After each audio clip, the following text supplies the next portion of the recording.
I challenge myself to save money all day, every day. And could I lean a little bit on the cheap side?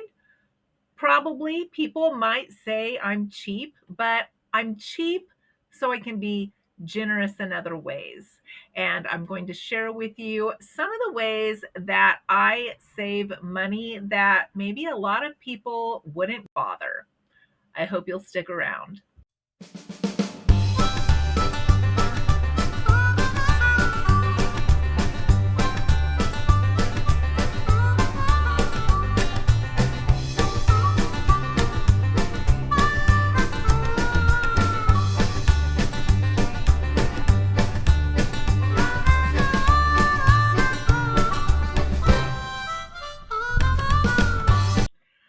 So I like to have like a nice drink once in a while out of a wine glass that I get out of my hutch. And I'm not much of a drinker, but just the elegance of holding that wine glass and having something special in it, it can be a real treat.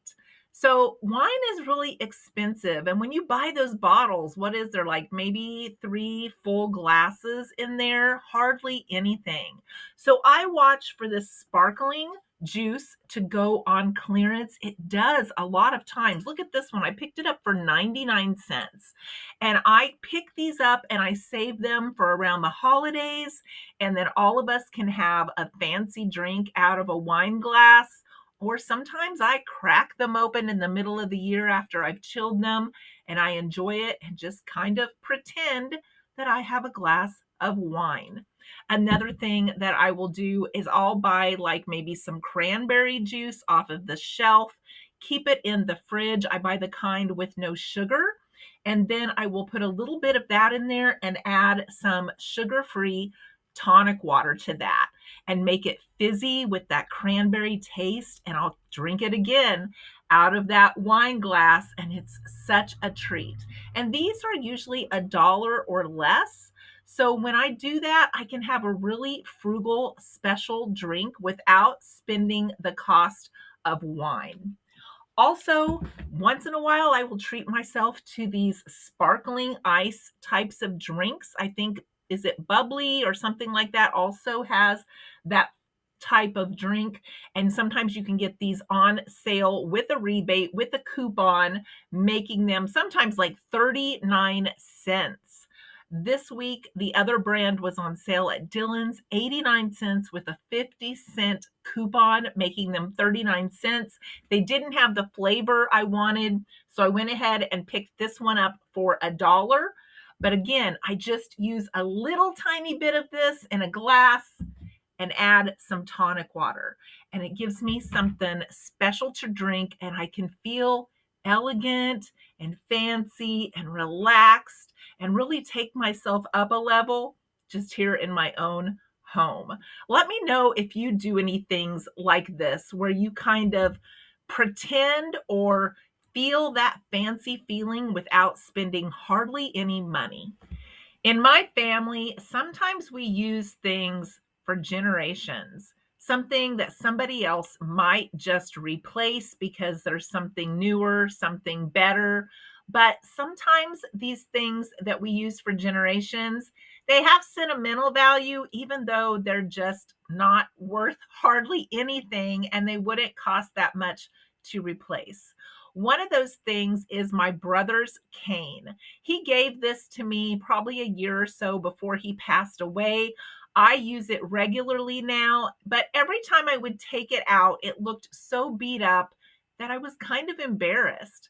But every time I thought about getting a new one, I'm like, no, it's my brother's. I want to keep it. It means something to me. So while I was decluttering, I found some black nail polish that I had used years ago when I dressed up for Halloween, and it was still good. So I decided to give that cane a makeover, and now it looks really great. I'm not embarrassed to use it anymore, and I got to keep that small memento from my brother. I'm still using a cake pan, a cookie sheet, and pots and pans that were my mother's. I've had new in my lifetime, but they don't hold up. These hold up, and I inevitably end up pulling those back out because they are the best of what I own. So some of these things can go on for generations. A lot of people might just replace them thinking they're old, but for me, they have sentimental value, even though it's a cookie sheet and it's useful and it's better quality than what I can buy today. I also have a small ice chest. My dad used it, my kids used it in track in high school, and now I use it when I need a small ice chest. So some of these things can be used for generations rather than buying new. And they're not expensive items, but why not reuse something that still has life in it? Some people might call me trying to reuse a few of these things cheap, but for me, it's just smart. Since I retired, my goal was to have my kitchen as low of waste as possible. So things I might have let go bad in the past, I think twice before I toss stuff anymore. And I try to really make sure that I don't waste anything. I recently shared how I retoasted some sunflower seeds and how you can reheat tortilla chips if they're starting to get stale and bring more life into them so you can actually use the product. They say you can also do that with stale bread and stale crackers. I haven't tried that, but let me know if you have. I also will revive vegetables if they're starting to get soft, like peeling a potato, putting it in cold water to let it firm back up. The same with celery, the same with lettuce, the same with carrots. If you put them in a cold bath, sometimes that will bring back the plumpness and the crispness of the veggie, and you won't have to throw it away. I like to take vegetables that have got a little soft and can't be revived and put them in something that I'm cooking because you won't notice it there. The same with fruits. If you see that your apple's starting to get less crunchy, just cut it up and make it into something that you bake, and that way it won't go bad.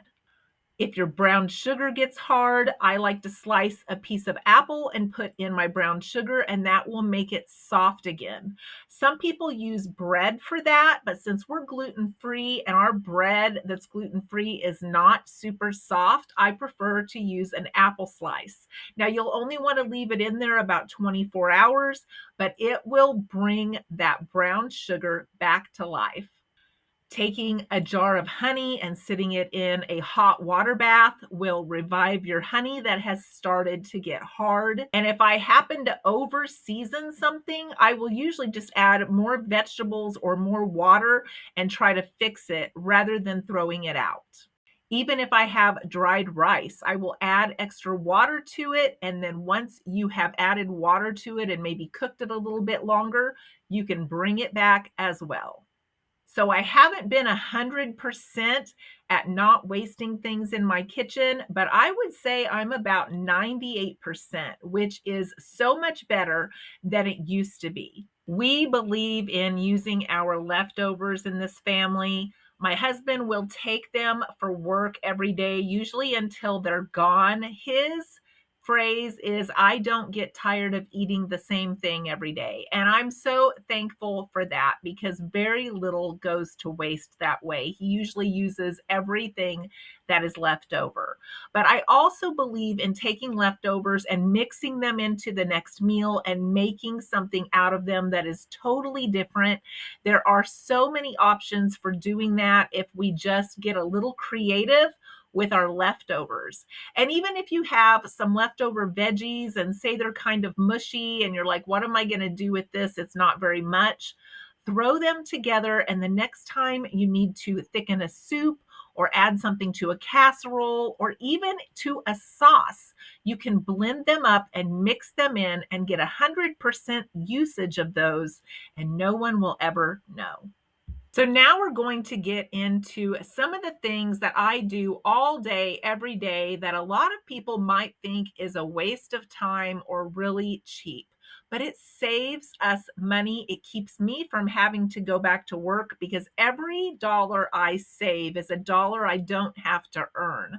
So why would I want to just take my dollars and hand them over to the utility companies?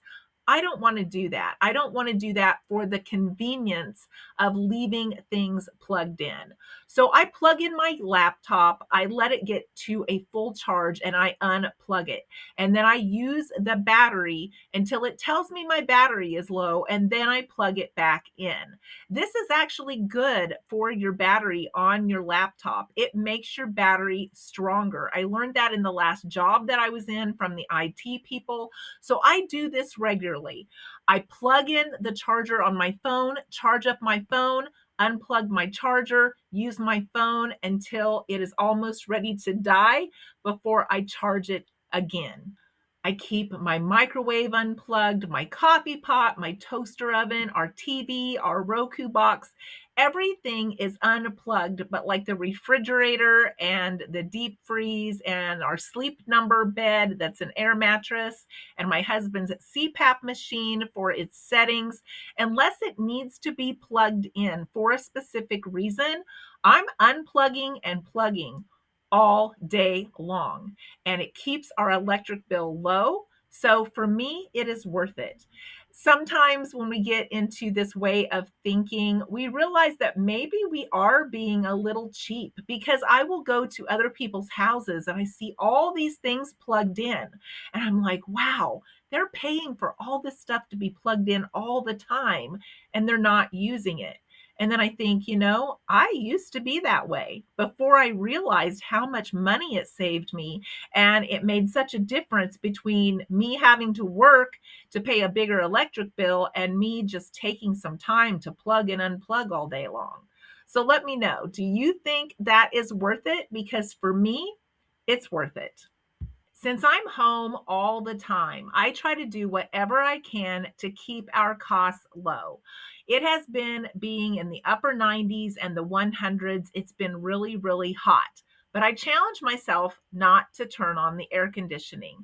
And I usually stay pretty cool anyway. But I want to give you the list of the things I will do before I turn on the air conditioning. And I'm going to refer to my notes because I don't want to leave anything out. I will turn on the dehumidifier if it is humid outside just to get the house the right temperature. I will wear less clothes, which is why you see me usually in a tank top. I'm wearing shorts. I'm barefooted. I have no shoes, no socks, and that keeps me cooler. I do not wear long pants in the summertime. I keep my hair tied up because that keeps me cooler. I have a small fan here by my desk and it is unplugged, of course. And if I need it, I will turn it on. And when I'm not using it, of course, I unplug it again. But I will use that before I turn on an air conditioner. Also, if I'm still hot, I will pull out an ice pack and either put it in front of or behind of my little fan to cool me off. And believe me, it works. I have my windows open generally at night and in the morning, and usually until about noon, I can leave the windows open and all the drapes open to get some outside cooler air. And then when the sun starts coming over the trees at about noon and starts bearing down in my all glass office, I close all of my blackout curtains, I close all of my windows, and it stays really, really cool in here, sometimes until 5 or 6 o'clock in the evening. You can step outside, see how hot it is, step back inside, and realize it is really cool in here. And sometimes all you need is just a little fan with a little bit of air movement, and you are perfectly comfortable unless you are overexerting yourself doing something that is strenuous in the house or sticking your hands in hot water to do the dishes. Sometimes that can heat you up. But doing things like this keeps my electric bill low, keeps me from using utilities when it's just me in the house, and makes it where I can afford to stay home. Those things are worth it to me. I also keep my ice water filled. I have 2 different ice waters, and sometimes I'll fill both of them, but I make a habit of filling it first thing in the morning, keeping it handy, and drinking out of it all day long. Because if we can keep our inside cool and our outside cool, that works really, really well, and we don't notice that it is as hot as it is outside. And I've even been told before by my dad, if you think it's hot, step outside and step back in. That is so true. If I think it's hot, sometimes I will step outside and say, oh my gosh, the house is a lot cooler. I just didn't realize it.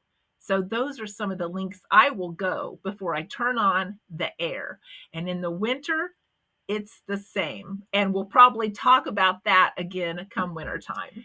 And the last way that people might say that I'm being cheap is if I find a receipt hanging out of the self checkout or in the parking lot, I'll pick it up because a lot of times what's on their receipt will give me rebates and it will give me coupons and cash back. And people are just throwing these away and they're worth money. So I can scan this in to my Fetch app, my Receipt Hog, my Receipt Pal, my Receipt Jar, my Ibotta app. I can scan them in for stuff that they have bought, and it will actually give me points that I use towards Christmas gifts, and sometimes it'll even give me cash that I use for everyday living. People are just throwing these in the parking lot. Can you believe it? So, yeah, that's something I'll do. I'm not embarrassed to pick up a receipt. If someone sees me, they'll just think I'm being a good Samaritan and picking up some trash in the parking lot. So those are some of the things that I do that some people might consider cheap, but I consider smart. Let me know in the comments below. Do you have any things that fall in that category? I look forward to reading your comments and I hope you'll join me in the next video.